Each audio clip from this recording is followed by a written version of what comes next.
श्री राम दोस्तों मेरे चैनल एस्ट्रोपेरिट में आपका बहुत बहुत स्वागत है। आज मैं अपने इस एपिसोड में आपको बताऊंगा कुंडली में कैसे गुरु चंडाल दोष बनता है। लेकिन उससे पहले मैं आपको याद दिला दूं दोस्तों, मेरे चैनल से जुड़ने के लिए आप सब्सक्राइब ऑप्शन पे क्लिक कर दें और बेल आइकन को भी प्रेस कर दें, जिससे मेरी वीडियो अपलोड होते ही आप तक पहुंच जाए। आप मेरे चैनल के साथ अप टू डेट जुड़े रहे और अगर आपको वीडियो पसंद आए, अच्छे लगे तो आप लाइक और शेयर भी करें। दोस्तों, गुरु चांडाल दोष कुंडली में राहु और गुरु की युति से बनता है या केतु की युति से भी बनता है। राहु के साथ गुरु या केतु बैठे हो गुरु के साथ तो यह योग बनता है। दोस्तों, यह योग दृष्टि से भी बनता है, तो मैं आपको यह बताऊंगा एपिसोड में कैसे बनता है। इससे पहले आपको यह बता दूं कि इसके लक्षण क्या होते हैं गुरु चांडाल दोष के।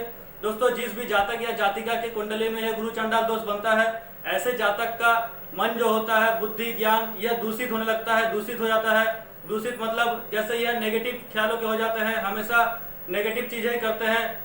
मतलब जैसे कहा जाए तो समाज के विरुद्ध काम करने वाले, समाज के विपरीत काम करने वाले, अपने घर से विपरीत काम करने वाले, हमेशा गलत काम करने का ही बुद्धि होता है, ज्ञान होता है। ऐसे जातक के अंदर में यह हमेशा ऐसे काम करते हैं जो समाज के विरुद्ध हो, समाज के उल्टा हो, गैर कानूनी काम जिसे कहा जाता है। जिस जातक या जातिका कुंडली में यह गुरु चांडाल दोष बन जाए, ऐसे जातक अपने अंदर के सभी सकारात्मक गुणों को खोने लगता है और नेगेटिव गुण जो होते हैं, नकारात्मक जो गुण होते हैं वो अपनाने लगता है। वह अपने जीवन में गलत राह को चुन के गलत रास्ते में जाकर जीवन में इनकम करने का, आय करने के सोचते हैं, धन कमाने के सोचते हैं। हमेशा गलत तरीके से ही जीवन में अपने धन कमाने के बारे में सोचते हैं, कैसे गलत तरीके से धन कमाया जाए। जैसे कह सकते हैं आप कि हमेशा नेगेटिव थिंकिंग ही ऐसे जातक के अंदर में होता है। तो आज मैं आपको यही बताऊंगा कैसे कुंडली में यह योग बनता है। तो चलिए ज्यादा देर न करते हुए चलते हैं बोर्ड की तरफ। दोस्तों, आज के इस एपिसोड में आपको गुरु चंडाल दोष के बारे में बताऊंगा, कैसे ये योग बनता है, कैसे ये दोष कुंडली बनता है। लेकिन कुछ शर्तें आपको ध्यान रखनी है। जैसे कुंडली में गुरु चंडाल दोष तभी बनेगा जब गुरु के साथ राहु या केतु युति बनाकर बैठा हो। यह संबंध दोस्तों दृष्टि से भी बन सकता है, यह दोष दृष्टि से भी बन सकता है।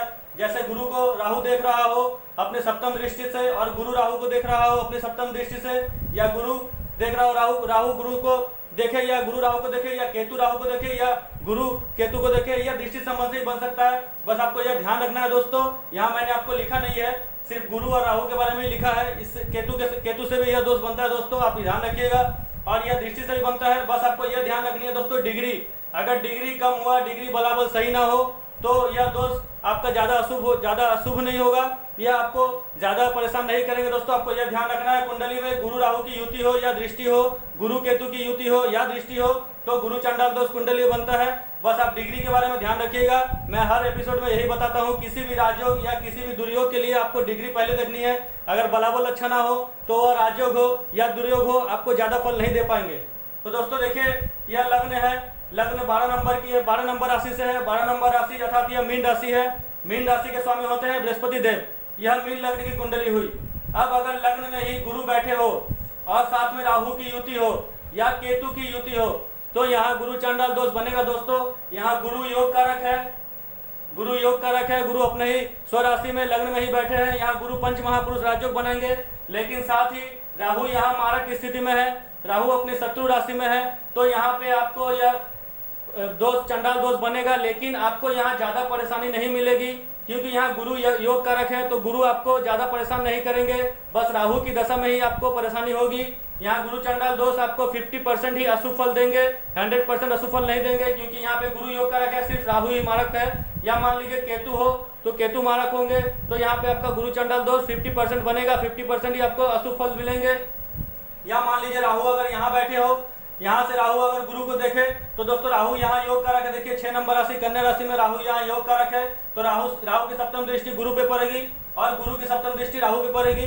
तो यहाँ आपके यह गुरु चंडाल दोष ज्यादा नेगेटिव नहीं होंगे, क्योंकि राहु भी योग कारक है और गुरु भी योग कारक है। तो यहाँ आपको ज्यादा अशुभ फल नहीं मिलेंगे, केवल इसी में युति से आपको अशुभ फल मिलेंगे। अगर लग्न में यह युति बन जाए तो यहाँ पे आपका गुरु चंडाल दोष दोस्तों ज्यादा असर नहीं करेगा, आपको ज्यादा अशुभ फल नहीं देंगे। अब देखिए सेकंड हाउस में यहाँ 1 नंबर राशि में गुरु बैठे और राहु बैठे, तो यहाँ राहु मारक होंगे। तो राहु यहाँ पे 50% गुरु चंडाल दोष बनाएंगे, यहाँ पे 50% आपको अशुभ फल देंगे। यहाँ राहु मारक है और गुरु यहाँ योग कारक है, यहाँ भी राहु मारक है, गुरु योग कारक है। तो यहाँ दोनों भाव में आपको 50% रिजल्ट मिलेंगे अशुभ। अब देखिए दोस्तों, यहाँ गुरु और राहु युति बनाकर अगर थर्ड हाउस में बैठे हो, 2 नंबर राशि में वृषभ राशि में, तो दोस्तों यहाँ दोनों ही योग कारक है, गुरु भी योग कारक है और राहु भी योग कारक है। राहु अपने उच्च राशि में बैठा हुआ है, तो यहाँ गुरु चंडाल दोष नहीं बनेगा दोस्तों, यहाँ आपको अशुभ फल नहीं मिलेंगे। अब 4th हाउस में अगर गुरु राहु की युति हो तो यहाँ भी दोस्तों राहु 3 नंबर राशि मिथुन राशि में उच्च के हो जाते हैं, यहाँ योग कारक हो जाएंगे। गुरु और राहु दोनों ही योग कारक है, तो यहाँ भी आपको गुरु चंडाल दोष नहीं बनेगा, यह भी आपको अशुभ फल नहीं देंगे। अब यहाँ अगर 5th हाउस में यह योग बने, गुरु और राहु की युति हो, तो यहाँ पे भी दोस्तों राहु मारक है, गुरु योग कारक है, तो यहाँ भी आपके 50% योग बनेंगे। गुरु चंडाल दोष के आपको 50% अशुभ रिजल्ट मिलेंगे। अब दोस्तों अगर यही 6ठे भाव में युति हो गुरु और राहु की, या केतु बैठा हो, तो यहाँ भी दोस्तों दोनों ही मारक हो जाएंगे। लग्नेश आ गए 6ठे भाव में और राहु भी 6ठे भाव में है, या केतु हो तो केतु भी 6ठे भाव में होंगे, तो यह भाव ही गलत है। तो यहाँ आपको 100% दोस्तों बनेगा गुरु चंडाल दोष, यहाँ पे आपको 100% अशुभ परिणाम मिलेंगे, क्योंकि जो लग्नेश है वो आपके लग्न दोष बनाएंगे और राहु जो बैठे हैं या केतु जो बैठे होंगे गुरु के साथ, यहाँ पे आपके गुरु चंडाल दोष बनेगा दोस्तों। तो यहाँ पे आपका 100% योग बनेगा गुरु चंडाल दोष का दोस्तों, ये ध्यान रखिएगा, यहाँ पे दोनों ही मारक है। अब दोस्तों देखिए अगर 6 नंबर राशि में 7th भाव में गुरु और राहु या केतु बैठे हो, तो यहाँ भी दोस्तों दोनों ही योग कारक है, गुरु भी योग कारक है और राहु भी योग कारक है। राहु अपने मित्र राशि में है, या केतु हो तो केतु भी योग कारक है, तो यहाँ भी आपके दोस्तों नहीं बनेगा गुरु चंडाल दोष, यहाँ पे भी आपको अशुभ फल नहीं मिलेंगे। 8वें भाव में दोस्तों 7 नंबर राशि में गुरु राहु या गुरु केतु की युति हो, तो यहाँ पे भी आपका गुरु चंडाल दोष बनेगा दोस्तों, क्योंकि दोनों ही मारक हो जाएंगे। लग्नेश लग्न दोष बनाएंगे और राहु देव गुरु चंडाल दोष बनाएंगे, तो यहाँ भी आपके गुरु चंडाल दोष बनेगा 8वें भाव में। अब दोस्तों देखिए अगर 8 नंबर राशि में 9वें भाव में यह अगर योग बने, गुरु के साथ राहु बैठा हो, तो यहाँ पे भी दोस्तों गुरु चंडाल दोष 100% काम करेगा, 100% आपको जीवन में अशुभ फल देंगे, क्योंकि राहु देव यहाँ नीच के हो जाते हैं दोस्तों, यह सबसे ज्यादा बुरा प्रभाव करेंगे और सबसे ज्यादा असर करेंगे आपके जीवन में। तो यहाँ पे राहु मारक हो गए और साथ में नीच के हो गए, गुरु योग कारक है, तो राहु देव अति अशुभ फल देंगे, यहाँ भी आपको 100% नेगेटिव रिजल्ट मिलेंगे दोस्तों। अब देखिए 9 नंबर राशि में 10वें भाव में अगर गुरु राहु की युति हो जाए, तो यहाँ भी दोस्तों आपको 100% नेगेटिव रिजल्ट मिलेंगे, क्योंकि यहाँ राहु देव नीच के हो जाते हैं और गुरु यहाँ पे योग कारक है, तो राहु देव यहाँ पे अशुभ फल देंगे, नेगेटिव रिजल्ट देंगे। यहाँ भी आपको जिंदगी में अशुभ फल मिलेगा, जीवन में आपको गुरु चंडाल दोष बनेगा आपके कुंडली में। राहु और केतु दोस्तों 2 ऐसे ग्रह होते हैं जिसमें उच्च के होते हैं और 2 ऐसे ग्रह होते हैं जिसमें नीच के होते हैं। जैसे राहु धनु राशि में और वृश्चिक राशि में नीच के होते हैं, और केतु धनु राशि में और वृश्चिक राशि में उच्च के होते हैं। राहु मिथुन राशि में और वृषभ राशि में उच्च के होते हैं, केतु मिथुन राशि में और वृषभ राशि में नीच के होते हैं। राहु और केतु ऐसे 2 ग्रह हैं जिसके 2 राशियां उच्च के और 2 राशियां नीच के होते हैं दोस्तों, यह ध्यान रखिएगा। अब दोस्तों अगर देखिए 11th हाउस में यहाँ पे गुरु और राहु की युति हो जाए 10 नंबर राशि में, तो दोस्तों यहाँ पे गुरु नीच के हो जाएंगे मकर राशि में, और राहु यहाँ पे योग कारक रहेंगे, क्योंकि राहु अपने मित्र राशि में शनि की राशि में बैठा है। लेकिन फिर भी यहाँ पे गुरु चंडाल दोष बनेगा, क्योंकि यहाँ गुरु नेगेटिव है आपके, राहु देव उनको और ज्यादा नेगेटिव करेंगे, यहाँ पे और ज्यादा आपको अशुभ फल मिलेंगे, क्योंकि गुरु यहाँ पे अशुभ हो जाएंगे, गुरु यहाँ पे नीच के हो जाएंगे। अब दोस्तों देखिए अगर द्वादश भाव में यह योग बनता हो, गुरु राहु बैठे हो या गुरु केतु बैठे हो, तो भी यहाँ बनेगा, क्योंकि यहाँ लग्न दोष बनाएंगे और राहु या केतु भी यहाँ मारक हो जाएंगे 6, 8, 12 भाव में, तो यहाँ भी आपके 100% यह दोष बनेगा गुरु चंडाल दोष, आपको जीवन में अशुभ फल अशुभ परिणाम मिलेंगे। दोस्तों यह डिग्री आपको ध्यान रखनी है इसमें कि डिग्री कितनी है। अगर राहु देव की डिग्री 0, 1, 2, 3 हो तो यह ज्यादा असर नहीं करेंगे, या राहु देव की डिग्री 28, 29, 30 हो तो यह ज्यादा असर नहीं करेंगे, तो आपको ज्यादा दिक्कत परेशानी नहीं होगी चंडाल दोष के दोस्तों। बस आपको यह ध्यान रखनी है कि आपको डिग्री ज्यादा ना हो राहु देव की। अगर डिग्री 10 से 20 डिग्री की हो और गुरु की डिग्री कम हो जाए तो यह ज्यादा आपको अशुभ फल देंगे, ज्यादा आपको परेशान करेंगे। यह सबसे ज्यादा दूषित होता है दोस्तों लग्न में, पंचम भाव में और नवम भाव में इसकी सबसे ज्यादा अशुभ फल मिलते हैं दोस्तों, यह ध्यान रखिएगा। अष्टम भाव में, छठे भाव में और 12वें भाव में, त्रिक भाव में भी इसके सबसे ज्यादा नेगेटिव रिजल्ट मिलते हैं, क्योंकि यह भाव गलत है और गुरु के लग्न और पंचम भाव और नवम भाव यह कारक भाव है, तो यहाँ भी आपको ज्यादा नेगेटिव रिजल्ट मिलेंगे दोस्तों, ध्यान रखिएगा। यह दृष्टि संबंध से ही बनता है, जैसे मैंने आपको कहा था अगर गुरु यहाँ लग्न में हो और राहु यहाँ पे 6 नंबर राशि में 7वें भाव में हो या केतु हो, यहाँ पे आपका दृष्टि से भी नहीं बनेगा, क्योंकि दोनों ही योग कारक है। अगर मान लीजिए राहु गुरु यहाँ पे बैठे हो 3 नंबर राशि में और राहु यहाँ 9 नंबर राशि में बैठे हो, तो यहाँ राहु नीच के हो जाएंगे, अपनी नीच की दृष्टि से गुरु को देखेंगे तो यहाँ भी गुरु चांडाल दोष बनेगा। या मान लीजिए गुरु यहाँ पे बैठे हो 9 नंबर राशि में अपने स्व राशि में, यहाँ पंच महापुरुष राजयोग बनेगा गुरु से, और राहु यहाँ बैठा हो 3 नंबर राशि में मिथुन राशि में, तो दोस्तों राहु भी यहाँ उच्च के हो जाएंगे, राहु गुरु को देखेंगे तो यहाँ नहीं बनेगा गुरु चांडाल दोष, क्योंकि दोनों ही योग कारक होंगे। या मान लीजिए यहाँ केतु बैठ जाए तो यहाँ केतु नीच के हो जाएंगे दोस्तों। तो केतु यहाँ पे गुरु चांडाल दोष का निर्माण करेंगे गुरु को देखकर।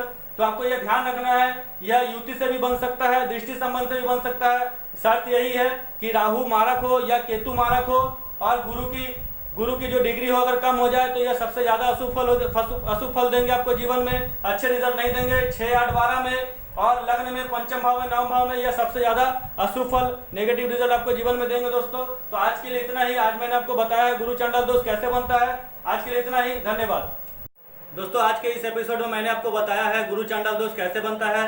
बस आप ध्यान रखिएगा, गुरु अगर योग कारक हो, राहु मारक हो तो यह दोष बनता है। राहु गुरु को भी नेगेटिव कर देता है। राहु जिस ग्रह के साथ बैठता है उसी के फल देता है, उसको अपने जैसे बना लेता है दोस्तों, ये ध्यान रखिएगा।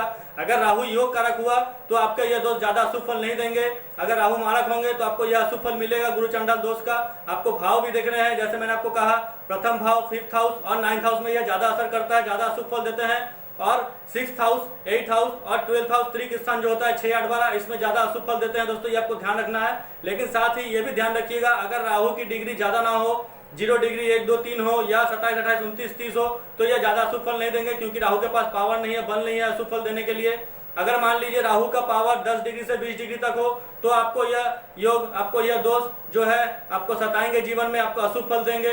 और अगर गुरु की इसमें डिग्री कम हो जाए, गुरु की बल इसमें कम हो जाए, 0, 1, 2 डिग्री, 3 डिग्री हो जाए, या 27, 28, 29 डिग्री हो जाए, या सूर्य से गुरु अस्त हो जाए, तो भी दोस्तों यह आपको अशुभ फल देंगे, क्योंकि गुरु के जो नेगेटिव चीज है वो आपको राहु जो है बढ़ा देंगे और नेगेटिव फल आपको मिलेंगे। और गुरु के जो पॉजिटिव रिजल्ट होते हैं वो आपके जीवन में कम हो जाएंगे। तो आप यहाँ पे अगर गुरु योग कारक हो, अच्छे भाव में बैठे हो, बल ना हो, और गुरु अगर सूर्य से अस्त हो जाए, तो आप इस जगह में गुरु के रत्न पोखराज को धारण करें, जिससे आपके गुरु को बल मिले, गुरु आपके डिग्री वाइज आपके अच्छे हो जाए, आपको अच्छे रिजल्ट दे, जिससे आपके यह दोष हल्के से कम हो जाए, आपके यह दोष ज्यादा परेशान ना करे। लेकिन दोस्तों ये ध्यान रखिएगा, सूर्य के साथ अगर गुरु बैठे हो और राहु बैठे हो तो गुरु अस्त हो जाएंगे, लेकिन राहु देव अस्त नहीं होते हैं, क्योंकि राहु एक छाया ग्रह है। राहु को सूर्य देव अस्त नहीं करते हैं, ना ही केतु को अस्त करते हैं। तो आपको यह ध्यान रखना है, अगर गुरु अस्त हो जाए तो आप गुरु के रत्न को, पोखराज को धारण करें, आप गुरु को बल दे, जिससे यह दोष आपको ज्यादा अशुभ फल ना दे सके जीवन में। आप इस जगह में गुरु को बलि बनाए, गुरु के मंत्र जाप करें, गुरु को आप रत्न धारण करके पावर दे, जिससे यह योग ज्यादा अशुभ ना हो। तो आज के लिए इतना ही दोस्तों। अगर वीडियो पसंद आए तो लाइक शेयर करें दोस्तों। जय श्री राम, धन्यवाद।